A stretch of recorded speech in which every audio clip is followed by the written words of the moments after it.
Hello दोस्तों, नमस्ते, प्रणाम। आप लोग कैसे हैं? उम्मीद करती हूँ कि आप लोग ठीक होंगे। एक हम लोग विवाह गीत लेके आए हैं। गाना कैसा लगेगा लाइक करिएगा, सब्सक्राइब करिएगा, कमेंट में ज़रूर बताइएगा गाना कैसा लगा। नए होंगे तो सब्सक्राइब जरूर करिएगा, आवाज़ के साथ सुनिएगा।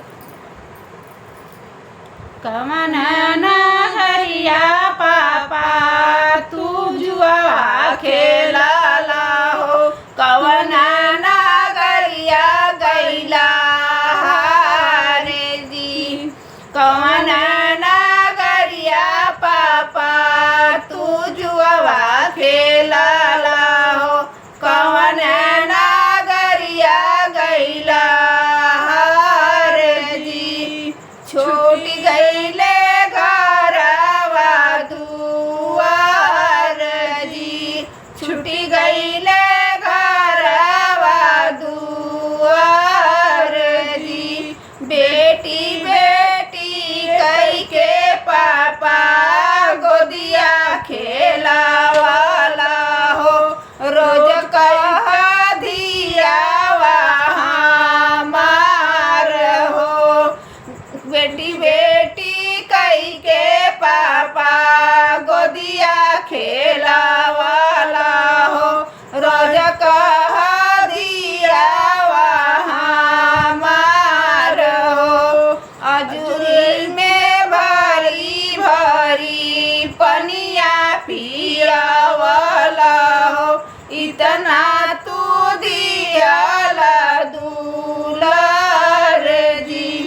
अजूरी में भरी भरी पनिया पिया वाला हो, इतना तू दियाला दूलार। सब तू भुलाई गईला पापा बिसराई दिहला, सब तू भुलाई गईला पापा बिसराई दिहला। बेटी के विदाई कैला सुन भइले घरवा दुआर हो, बेटी के विदाई कैला सुन भइले घरवा दुआर हो। छूटी गईले घर परिवार जी, छूटी गईले घर परिवार जी।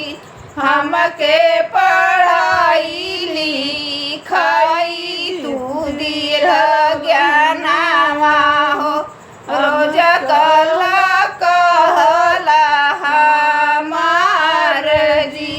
हमके पढ़ाई लिखाई तू ज्ञानवा हो, रोज कहला कहिला हमार जी। अब काहे रिश्ता तोड़ी हमके भूलैला, भेजताड़ा हमके ससुरार हो। अब हम रिश्ता तो अब काहे रिश्ता तोड़ी हमके भूलैला, भेजताड़ा हमके ससुरार हो।